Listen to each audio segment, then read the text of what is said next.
প্রায় 9 বছর পর পরীক্ষা হচ্ছে স্কুল সার্ভিস কমিশনে। 7ই সেপ্টেম্বর রবিবার রয়েছে সেই প্রতীক্ষিত পরীক্ষা।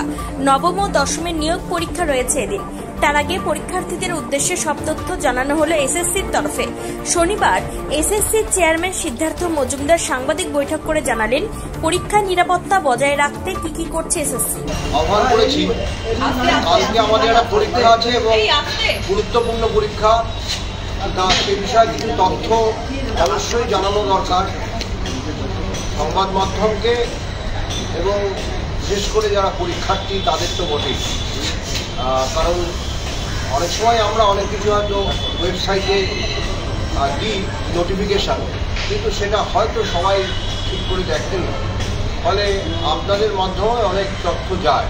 কারণ আপনাদের আমি অনুরোধ করেছিলাম আগেও যে 10টার সময় যে উপস্থিতি বাধ্যতামূলক, এই ব্যাপারটা জানিয়ে দিল এবং আমি কৃতজ্ঞ যে অনেক চ্যানেল তারা স্ক্রোল আকারে সেটা দিয়েছে। আমি জানি না এখনও চলছে কি, এটা অনুরোধ করব যে আপনারা এটা চালিয়ে যাবেন, যে স্ক্রোল আকারে একদম আজকে রাত অবধি বা কালকেও।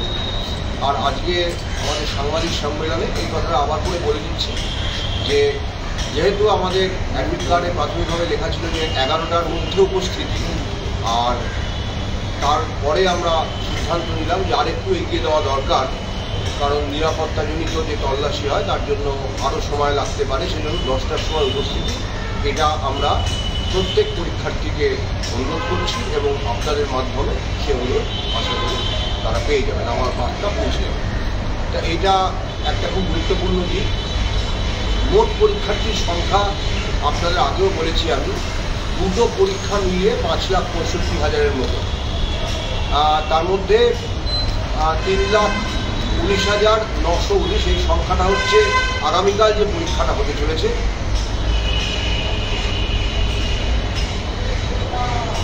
এটা আগামীকাল যে পরীক্ষাটা হতে চলেছে, আর যেটা 14 তারিখ হতে চলেছে অর্থাৎ 11-12 একাদশ দ্বাদশ শ্রেণীর জন্য, সেটাতে 2,46,500, 2,46,000 বেশি, অর্থাৎ দুটো মিলিয়ে মানে 5,65,000-এর বেশি, প্রায় 66,000 হয়ে গেছে।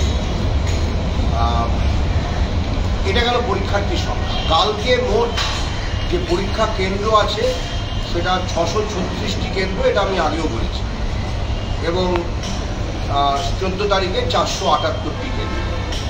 এটা আপনারা অনেকে হয়তো সেটা কাগজে লিখেছেন বা আপনাদের বৈদ্যুতিক মাধ্যমে আপনারা দেখিয়েছেন।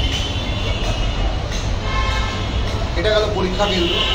এরপরে আরও একটু খুঁটিনাটিতে আমরা আসতে পারি, যে তথ্য যেটা আপনাদের হয়তো মনে হতে পারে যেটা প্রয়োজনীয়, যে পরীক্ষাটা নিশ্চিতভাবে সুরক্ষিত করতে বা পরীক্ষার সুরক্ষা নিশ্চিত করতে আমরা যেসব বন্দোবস্ত নিয়েছি তার কিছু কিছু আমি আলোচনা করে দিচ্ছি।